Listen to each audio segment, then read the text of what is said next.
Bonjour et bienvenue à Mi Corazón de Mujer. Comment tu vas, Ornelia? Ça va? Je vais bien, ma sœur, merci. Amen, Et gloire à toi? Dieu. Très bien, avec un peu de chaleur. Comme vous Amen. voyez, Ornelia et moi, nous sommes très ravis de nous trouver encore ici parmi vous pour parler de tout ce que Jésus-Christ a fait dans nos vies, de ce que Jésus-Christ de plus en plus est en train de travailler dans nos cœurs. Et Amen. si vous ne connaissez pas encore notre page de Facebook de Mi Corazón de Mujer ou notre chaîne de YouTube, nous vous invitons d'aller nous visiter, de vous abonner, pourquoi pas, de laisser des commentaires, faire une question et le partager. Et c'est ainsi, de cette manière, que vous aussi, vous pouvez nous aider à que le ministère de Jésus-Christ puisse être partagé pour tout le monde. Amen. Amen. Amen. Et Amen. ce qu'aujourd'hui nous voulons parler, c'est par rapport à quelque chose que nous avons déjà commencé à travailler depuis la dernière vidéo, que si vous n'avez pas regardé, nous vous invitons à le regarder. C'est marcher par la foi et pas par la vue. Car notre but, c'est que nous prenons des bonnes habitudes. Cette habitude de lire la parole de Dieu, mais surtout d'apprendre que la parole de Dieu, la Bible, est notre miroir spirituel pour nous les croyants. Amen. Et aujourd'hui, nous voulons continuer dans cette démarche de découvrir tout ce que Jésus-Christ nous a donné comme un cadeau que peut-être nous ne le méritons pas, clairement on ne le mérite pas, mais c'est un cadeau rempli d'amour et de surprises que Dieu nous donne, cette vie abondante. Amen. Le titre d'aujourd'hui, c'est un langage spécial, ou aussi on peut dire un langage angélical. Et avant ça, je voudrais commencer pour lire un verset biblique. Laissez quelque chose comme une base biblique de ce que nous allons parler aujourd'hui. Et ça se trouve dans le livre des Actes. Actes chapitre 2, verset del 2 au 3. Il dit ainsi, « Soudain, ils entendent le bruit d'un violent souffle de vent, se précipitant dans la maison depuis l'extérieur du royaume céleste.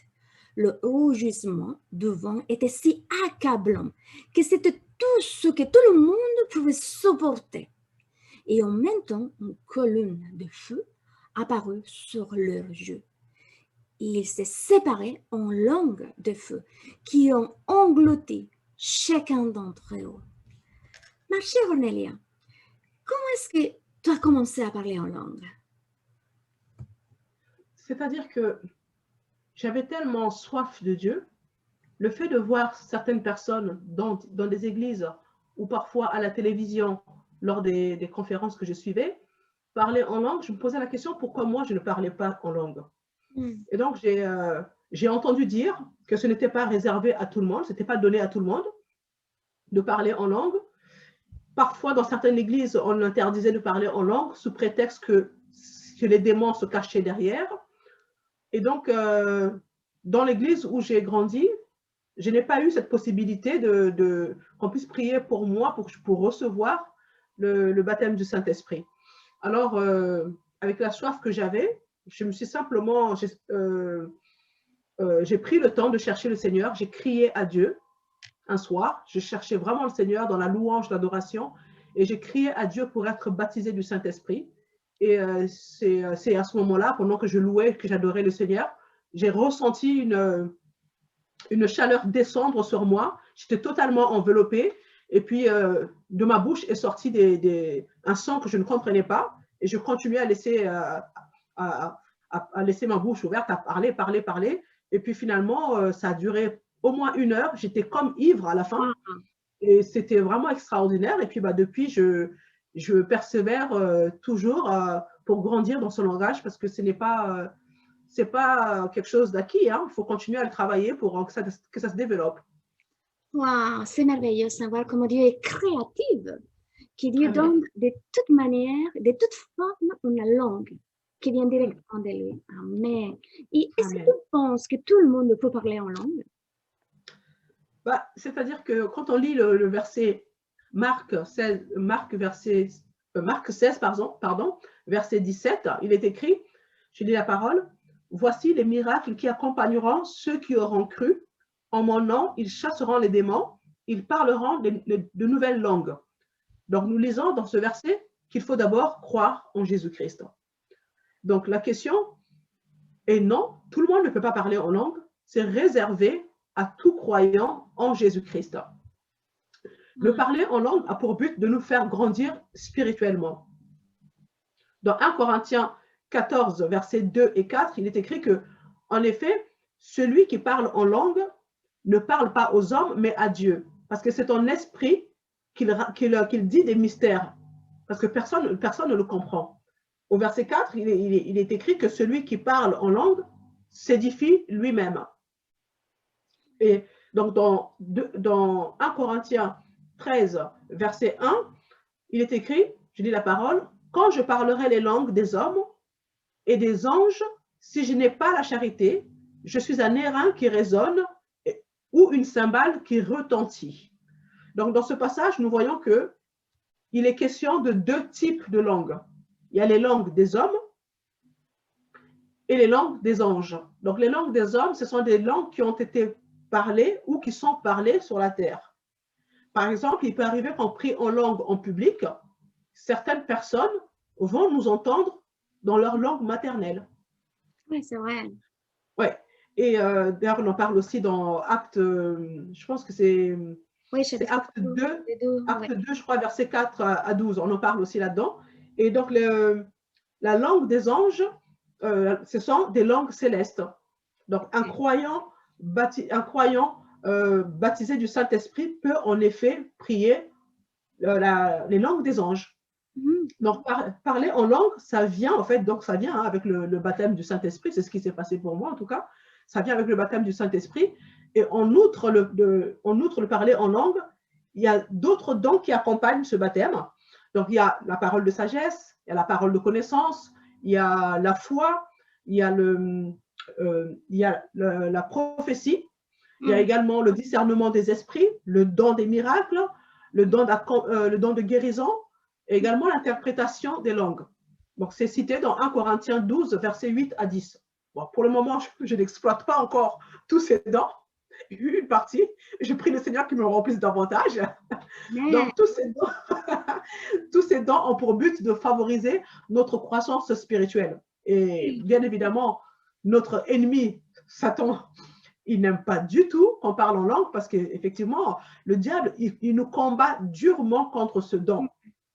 Pour la simple raison qu'il a peur, en fait, il a peur de ce qui pourrait arriver si on faisait de ce langage une habitude dans notre vie chrétienne. Parce que au quotidien, parce que pour la simple raison que le parler en langue est un outil qui est puissant, que Dieu utilise pour nous révéler beaucoup de choses. Ouais. Amen. Donc, Satan, bien évidemment, il n'est pas content quand on essaie de développer ce langage. Oui, il nous attaque dans nos pensées, surtout du fait que lorsqu'on prie en langue, notre tête, qui est limitée, ne comprend pas du tout ce qu'on dit en langue. Et donc, du coup, Satan va en profiter. Il va venir nous dire, ah bah, écoute, laisse tomber, tu racontes n'importe quoi, c'est pas de la prière. C'est pas de la prière. La preuve en est que tu ne comprends même pas ce que tu dis toi-même. Oui. Laisse tomber. Et il va même nous faire croire, que c'est un langage démoniaque. Ouais. Donc, j'ai connu des gens qui ont peur de ce langage parce qu'on leur a enseigné que les démons se cachent derrière ce langage. Or, c'est un moyen que le diable a trouvé pour nous décourager, pour ne pas progresser, persévérer dans l'utilisation de ce langage. Donc, vraiment, nous devons tenir ferme et persévérer pour développer ce langage parce que c'est vraiment un outil puissant pour nous, enfants de Dieu, pour prendre de l'avance sur certaines choses. C'est très important de l'utiliser. Amen. Amen. Maintenant, ma sœur, je vais te demander, quelle est l'importance de parler en langue? Wow. Tu sais, il y a une grande différence entre ce qui est prié selon notre intelligence. Là, quand je parle pas en espagnol ou en français, c'est cette partie de mon intelligence que je peux prier, tu vois, dans ce sens-là aussi. Mais selon notre pensée, et il y a une grande différence parce qu'il y a un avantage. Quand nous parlons en langue, c'est quelque chose de surnaturel qui vient en nous. Mais d'abord, parlons de l'importance. Parler en langue n'est pas une obligation. Il faut vraiment le savoir. C'est un privilège. Amen. En fait, c'est un droit légal que nous avons en tant qu'enfants de Dieu. Et ça, c'est merveilleux. C'est un moyen de communiquer avec l'Esprit de Dieu. Personne ne le comprendra, sauf lui et ton esprit. né à nouveau en Jésus-Christ. Il doit être une façon de vivre, en fait. Ça doit y être. Moi, personnellement, tout le temps, je suis en train de me faire violence parce que je veux que ce soit ma façon de vivre constamment et de prier, de parler en langue avec mon papa. Amen. C'est une arme que Dieu nous donne pour Amen. vivre pleinement ici sur cette terre. Et elle nous amène dans une vie surnaturelle. Alors, les avantages sont que cette pratique, ça nous donne un repos. Je ne sais pas si pour toi, Ornelia, ça a été comme ça, mais pour moi, parler en langue, pour moi, c'était un repos. Ça te donne la paix. Mon esprit devient de plus en plus édifié. En fait, mon âme a grandi parce qu'elle est en train de parler. Mon esprit qui est né à nouveau, qui est un avec l'Esprit de Dieu, est en train de parler dans son langage avec mon papa, Dieu, qui est Esprit. Et nous trouvons des réponses. Moi, personnellement, je trouve beaucoup de réponses quand tu parles en langue. Parce que nos émotions, pourquoi je te dis que nous trouvons des réponses? Parce que nos émotions, ils viennent s'aligner avec notre esprit. Et nous commençons à comprendre des choses qui sont dans cette partie spirituelle en nous. C'est ce qui nous dit 1 de Jean 12, que nous sommes là et que tout nous le savons déjà. Amen. Donc, quand ça aligne mes émotions avec cette partie de mon esprit, c'est merveilleux parce que je commence à avoir des réponses. Et ça, c'est beau quand on parle en langue. C'est une conversation privée aussi. De manière, si c'est de manière quotidienne avec notre Papa Dieu, encore mieux. Parce que prier en langue n'est pas quelque chose de magique. C'est une communication surnaturelle avec notre Papa Dieu. Amen. Jean chapitre 16, del verso 12 et 13, dit ainsi: j'ai beaucoup de choses à vous dire, mais elles sont encore trop lourdes à porter pour vous. Et le verset 13 dit: quand l'Esprit de vérité sera venu, il vous conduira dans la vérité tout entière, car il ne parlera pas de lui-même, mais de tout ce qu'il aura entendu, il le dira, et il vous annoncera les choses à venir. Waouh! Ça, c'est merveilleux, c'est Jésus qui nous a dit ça. Donc, nous entendons la voix audible de Dieu.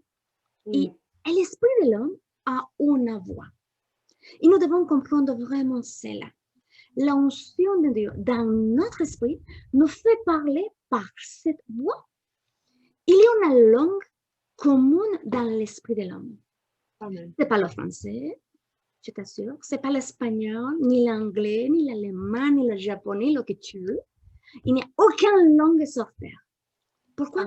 Parce que c'est une langue de l'esprit de l'homme. Et quand cet esprit de l'homme est né à nouveau en Jésus-Christ, notre esprit vient à faire un avec l'esprit de Dieu, il y a une joie. Ça fait qu'on a fait, si vous voulez, à l'intérieur de nous. Et notre esprit se fait en train de se mélanger, si vous voulez, avec l'esprit de Dieu. Et ça contient tout ça. Il y a un éclat, une bataille qui fait notre esprit avec cette partie de nos émotions et d'un coup, il trouve la voix. Il se comble ce que dit Acte 2:4, commence à parler des autres langues selon que l'esprit les donne à qu'ils s'expriment. Et ça, c'est merveilleux. Parler en langue nous fait du bien, mais pas simplement dans le domaine de notre âme. C'est partie qui vient s'aligner et qui nous fait grandir l'âme, mais aussi à niveau physique. À moi, personnellement, ça m'arrivait plein de fois que parfois, avant, j'avais la fièvre, quelque chose, et je ne savais pas comment prier à ce moment-là. Donc, avant, je ne savais pas que je pouvais parler à la maladie et dire: ah, dégage au nom de Jésus, tu vois. Je savais que j'avais le nom de Jésus, mais je l'ai mis en pratique, je parlais en langue. Et parfois, aujourd'hui, par exemple, je n'ai pas beaucoup de temps parce que sur le travail, quelque chose, je vais parler jusqu'à 1 minute. Je parle en langue, il faut, physiquement, ça me renouvelle. C'est un privilège, mais aussi, c'est une décision personnelle. D'accepter ce privilège qui, en fait, nous est donné parce que nous sommes devenus les enfants de Dieu. Et peut-être tu es inquiète. À moi, personnellement, ça m'arrivait beaucoup de fois. Que je suis inquiète pour quelque chose, que ça m'arrive, que je sais que bientôt ça pourrait passer comme ça, ou parce que je sais que je suis juste sur un niveau financier ou quelque chose, tu vois. Et la prière en langue est ce qui me guide. En fait, la prière en langue, quelle que soit la circonstance que tu as, c'est ce qui nous guide à ces moments-là. Amen. Amen. Amen. Et est-ce que lorsqu'on prie en langue, il est vraiment nécessaire d'avoir l'interprétation de ce qu'on dit? Ouais. Quand nous savons déjà, je prends d'abord les bases, comme je l'ai appris personnellement, Armélia. Et quand nous savons déjà que parler en langue, c'est pour m'édifier à moi-même. Tout à Et fait. que ça aussi, plus, c'est pour nous aider à grandir dans notre âme, tu vois? Oui, oui. Et plus nous commençons à exercer, comme tu l'as dit, plus nous parlons en langue, c'est quand un don se manifeste. Si vous l'avez déjà demandé, si vous avez déjà reçu et le baptême du Saint-Esprit en disant, Saint-Esprit, je veux parler en langue. Peut-être que ça va manifester simplement parce qu'on ne le pratique pas. Plus nous exerçons quelque chose que nous avons, plus nous commençons à apprendre. Et c'est la même chose quand nous parlons en langue. Plus nous exerçons le fait de parler en langue, plus nous commençons à recevoir la révélation. Et cette révélation est une réponse à quelque chose possible de quelque chose personnel. Ou dans un lieu public, Dieu donne une personne qui se soit parmi nous, quelqu'un qui puisse comprendre ce que nous parlons en langue. Et l'interprétation est une compréhension simple, claire, qui édifie, qui bénit, qui exhorte. Et toujours, c'est ce que j'ai appris personnellement, toujours il faut mettre Jésus comme notre filtre. Tu vois, ce que j'appelle un filtre, par exemple, quand tu te fais une photo, toujours tu choisis la meilleure façon, un filtre, pour que ta photo soit plus belle. C'est pareil. L'interprétation est une compréhension simple, claire, qui doit nous édifier, qui doit nous véhiculer, qui doit nous exhorter. Et ça, quand nous le recevons, toujours nous devons utiliser Jésus-Christ comme notre filtre. Donc, si je comprends bien, excusez-moi, ma soeur, donc si je comprends bien, parce que moi, personnellement, quand j'ai commencé à parler en langue, je ne comprenais pas du tout ce que je disais. Bon. Oui. J'ai persévéré malgré les attaques sataniques du diable qui me décourageaient. Mais effectivement, j'ai vu qu'il y a certaines personnes dans l'église, par exemple, pendant qu'une personne prie en langue, une personne va se lever et va donner l'interprétation. Mais est-ce que toi, personnellement, tu le vis ça? Ah oui, je le vis.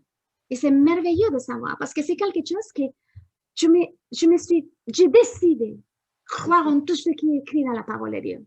Et j'ai décidé croire que je suis déjà comblée de tout ce que je besoin. Je l'ai déjà en Jésus-Christ. J'ai décidé croire que je suis tel comme il est et que mon esprit naît à nouveau et un seul avec lui. Donc, en cette base, je commence à dire, Seigneur, je vais prier, parler de plus en plus en langue. Et plus tu commences à l'exercer, ça donne, ça vient et ça manifeste un don, tu vois. Et quand j'utilise un filtre, comme je te disais, par exemple, ce que dit Romains 8.1, qu'il n'y a plus de condamnation pour ceux qui sont en Jésus-Christ. Et quand il y a une interprétation d'une langue et tu commences à la comprendre clair, tu dois savoir qu'elle doit édifier, qui doit bénir, qui doit exhorter avec l'amour. Donc, l'interprétation est une révélation reçue de Dieu qui nous est donnée dans les langages. Mais nous ne devons pas l'exprimer dans une langue que les gens vont comprendre ou quelque chose. Parfois, en public, comme tu disais, ça m'est arrivé beaucoup de fois, de parler en langue et en même temps comprendre ce qu'il dit. Et je commence à le dire aussi dans la langue que les gens puissent le comprendre. Ou quelqu'un d'autre. Donc, en ça, je ne dois pas me limiter. Tu vois? Nous ne devons pas simplement dire, oh non, personne ici va le comprendre. On ne doit pas limiter ça. C'est quelque chose que le Seigneur nous donne. Parce que tu es en train de demander au Seigneur Jésus-Christ quelque chose. Ce n'est pas à quelqu'un d'autre. Donc, c'est évident que c'est lui qui doit te répondre, n'est-ce pas? Donc, ce message qu'il y a de cette révélation, il est connu par tous quand tu commences à le parler, à l'interpréter, ou quelqu'un d'autre le dit. Ceci, c'est quand il est en public. Tu parles en langue, comme tu dis, dans l'église arrive. et quelqu'un se lève, toi-même tu dis, parce que peut-être tu n'as pas su spécifiquement ce qui est en train de parler, parole par parole, mais le message, l'essentiel, tu l'as dans ton cœur. C'est quelque chose qui était là, tu te dis, wow, est-ce que ça vous sortir par ma bouche? Toi, c'est plus fort que toi. Ouais. Parce qu'il est à travers le filtre de l'amour de Dieu. Donc, se manifeste de cette manière quand c'est en public. Et quand c'est dans la partie personnelle, ça m'arrive beaucoup de fois, je suis en train de prier en langue pour quelque chose que je ne sais pas comment prier. Tu vois, que je l'ai prié déjà dans ma langue maternelle, l'espagnol, je l'ai prié déjà en français. Et bien, Seigneur, je le fais en langue. Parce que c'est une conversation entre toi et moi.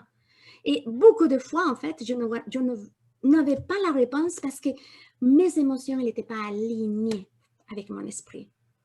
Donc, personnellement, cette prière, quand je parle en langue, cette langue me fait comprendre clairement cette conversation. Parce que c'est ça le but du Saint-Esprit. Toujours nous conduire à toute vérité qui est Jésus-Christ. Amen. Et ensuite, si nous voulons le don d'interprétation qui se manifeste de plus en plus en nous, c'est assez simple. Il faut le demander et croire instantanément que vous l'avez. Je le fais comme ça. Je l'ai demandé et j'ai commencé à croire que je l'avais. Donc, je me suis dit, bon, chaque fois que je parlais en langue, Seigneur, maintenant je veux le comprendre. Parce que je le crois que je l'ai. Je te l'ai déjà demandé. Attends, elle doit y être comme enfant. On doit y être comme enfant. Je l'ai déjà demandé, Seigneur. Et j'ai insisté jusqu'à un moment donné que j'ai compris, waouh, en fait, je suis en train de te louer, de t'exalter. Et ça, c'est merveilleux. C'est un des moyens et c'est une méthode divine de communiquer entre notre esprit né à nouveau avec Dieu Esprit. Amen. Cela, ça m'amène à te poser une question, ma sœur. Est-ce que le Saint-Esprit, c'est lui qui prie à notre place ou c'est nous-mêmes? C'est une très bonne question, ma sœur, parce que j'ai tellement entendu beaucoup de choses à ce sujet. Alors moi, j'avais entendu dire que lorsqu'on prie en langue, c'est le Saint-Esprit qui prend le contrôle de notre personne. Mais en vérité, le Saint-Esprit ne contrôle personne. Il est Dieu. Et nous prions un Dieu. C'est Satan qui contrôle les gens. Le Saint-Esprit est Dieu. Et notre relation avec lui se fait en toute liberté. Donc effectivement, le Saint-Esprit, il est là pour nous conduire, pour nous guider, pour nous inspirer et nous donner envie de parler en langue et d'utiliser les autres dons. Mais c'est à nous d'ouvrir la bouche pour les accomplir. Amen. Donc, il ne prend pas le contrôle de notre personne. Il intercède à travers nous, mais c'est à nous d'ouvrir la bouche. D'accord? Nous collaborons avec lui. D'ailleurs, la raison pour laquelle le Saint-Esprit nous donne de parler en langue, c'est expliqué dans Romains 8, 26. Ça nous permet au fait de pouvoir soupirer. Il nous permet de pouvoir soupirer dans l'esprit. Et aussi, il nous permet de pouvoir contourner notre incrédulité et de nous emmener directement à Dieu. Parce que le Saint-Esprit et Dieu se comprennent parfaitement. Donc, c'est vrai que quand nous prions nous-mêmes, on a toujours une part d'incrédulité en nous-mêmes. Et le Saint-Esprit, justement, nous permet de dépasser déjà nos limites intellectuelles par rapport à ce langage. Il nous permet de contourner notre incrédulité et nous emmener directement à Dieu. Donc, il est de notre responsabilité de nous lancer par la foi et de nous mettre à parler. Et nous lisons par exemple dans Acte 2, verset 4, que tu as lu tout à l'heure, il est dit, ils furent tous remplis du Saint-Esprit et se mirent à parler en d'autres langues selon que l'Esprit leur donnait de s'exprimer. Donc, nous voyons bien là que le Saint-Esprit, il n'a pas pris le contrôle des disciples, mais il leur a inspiré des mots afin que le disciple s'exprime. Donc, nous voyons que là, le Saint-Esprit, donc tout ce qu'on entendait, que soi-disant, il prenait le contrôle, que nous, on ne prie pas, c'est lui qui fait tout à notre place, c'est pas ça la vérité.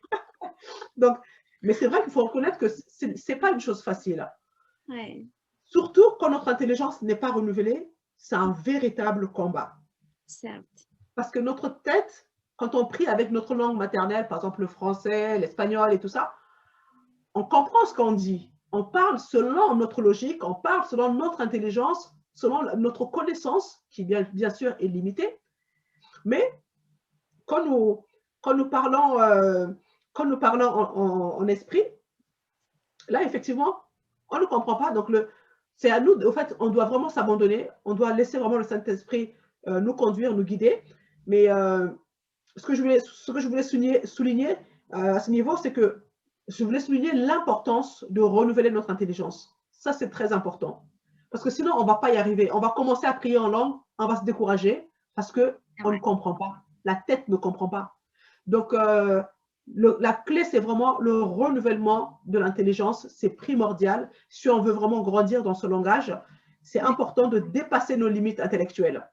Que lorsque nous prions en langue, nous nous reposons en lui. On se repose vraiment sur le Saint-Esprit et cela nous apporte un rafraîchissement.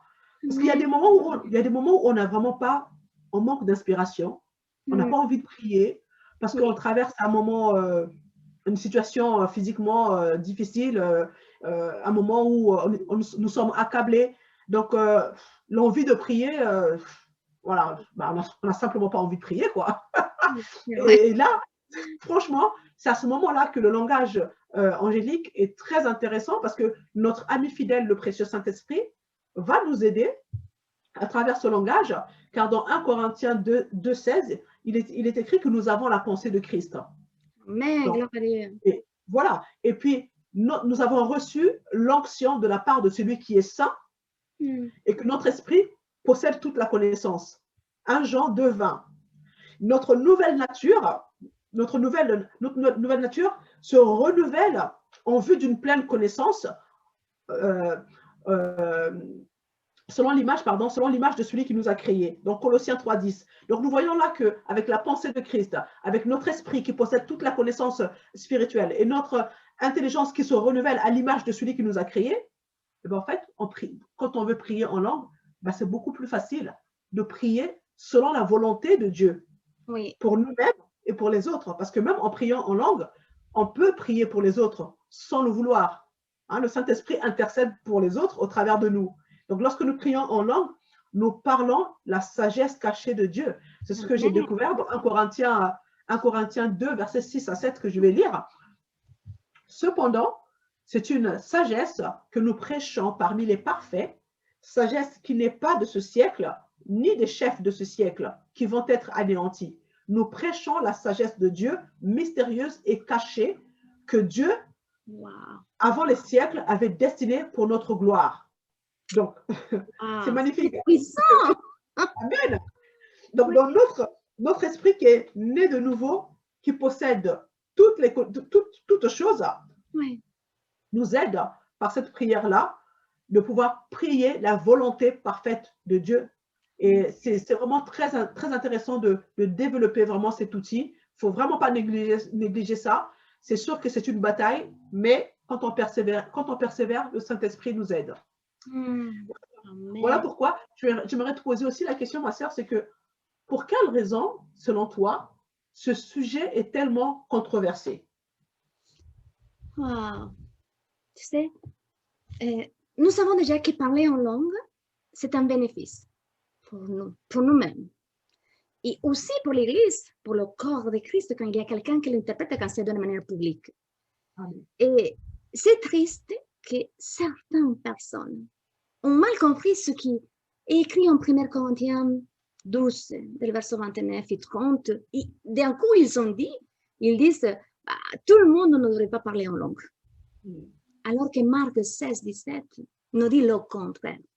En fait, dit que c'est un des signaux, c'est un signe pour ceux qui ont reçu à Jésus-Christ comme son sauveur, c'est un signe de guérir les malades, de chasser les démons, mais aussi de parler en langue.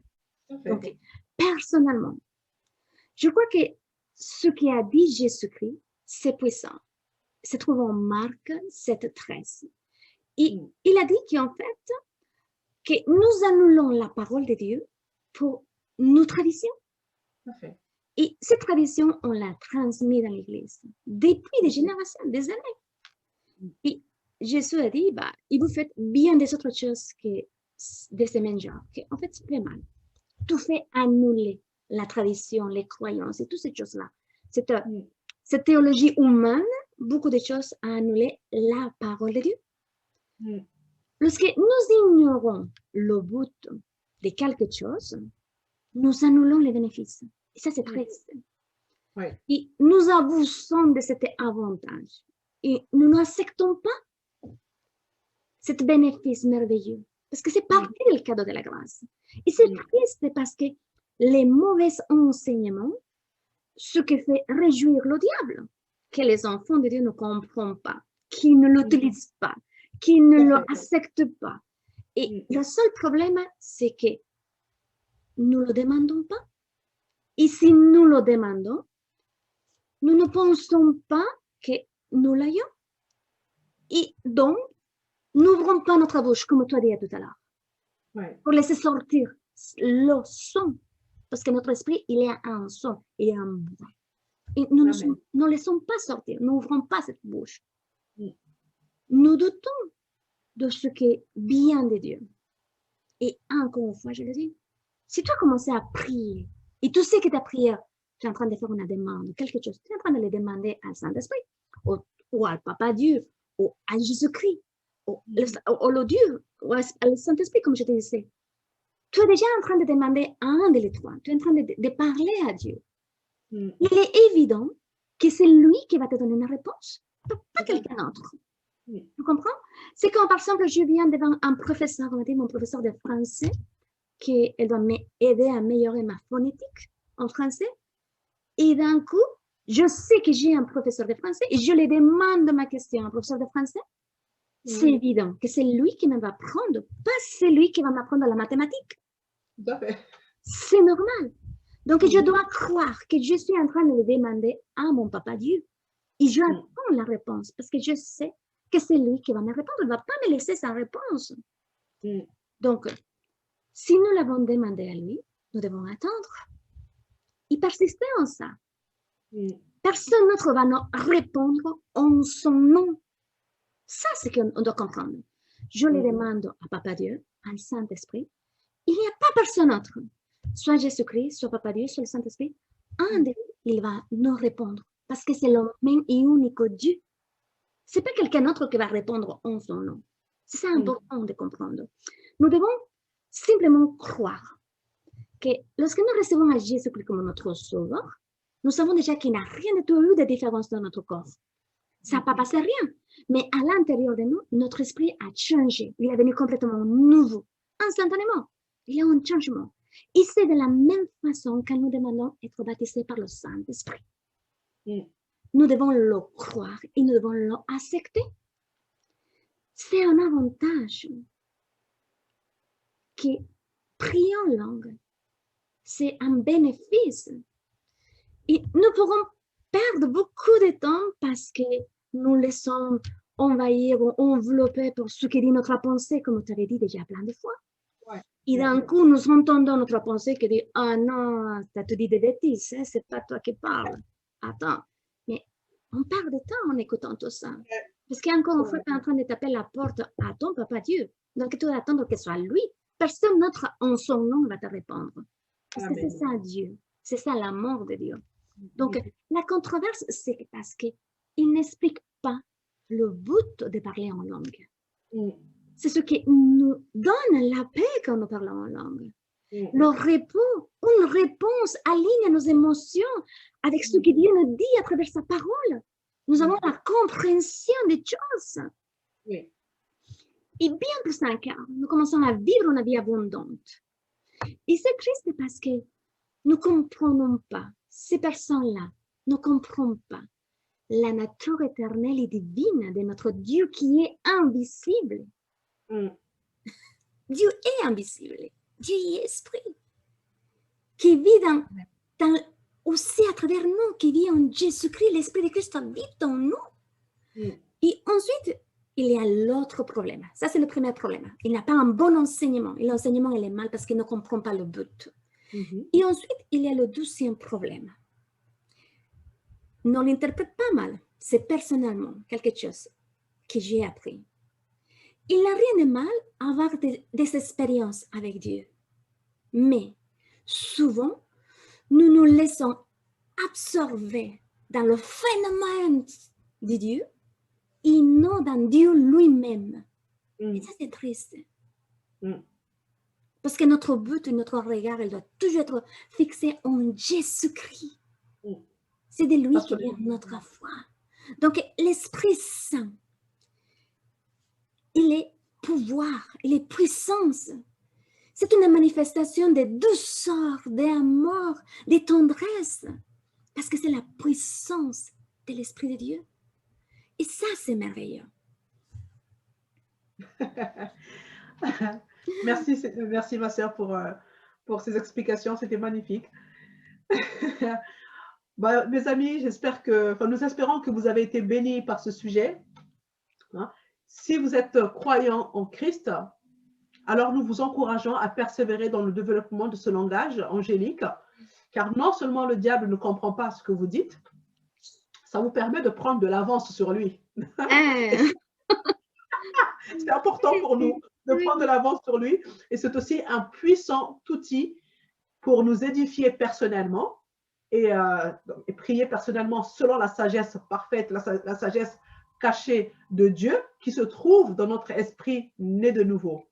Si vous n'êtes pas encore baptisé du Saint-Esprit, alors nous vous encourageons à prier selon Marc 16, 17 que nous avons lu, également Luc, versets 10 à 13, afin que Dieu puisse vous baptiser du Saint-Esprit et que vous puissiez expérimenter tous ces dons. Faites-le vraiment de tout votre cœur.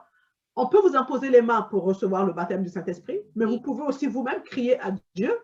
Dieu connaît votre cœur, il connaît votre soif, il répondra, parce que c'est ce qui s'est passé pour moi. Personne ne m'a posé les mains pour recevoir ce baptême. J'ai simplement crié à Dieu, et Dieu qui connaissait mon cœur, il a été fidèle. Donc, aspirez aux dons les meilleurs. Ne vous contentez pas simplement du parler en langue, parce qu'il y a bien plus en Dieu. Il y a beaucoup plus. Jésus a dit que celui qui a soif vienne et qu'il boive. Donc, partagez, mes amis, partagez cette vidéo pour encourager également les autres, car nous sommes tous les membres d'un seul corps dont Christ est la tête, et il est important que nous puissions nous encourager mutuellement. Amen. Si vous n'avez pas encore reçu le Seigneur Jésus, à la fin de cette vidéo se trouve une prière qui vous aidera à inviter le Seigneur Jésus dans votre vie. Vous êtes déjà bénis en Jésus-Christ et on vous dit à très bientôt. Bye bye. Bye bye.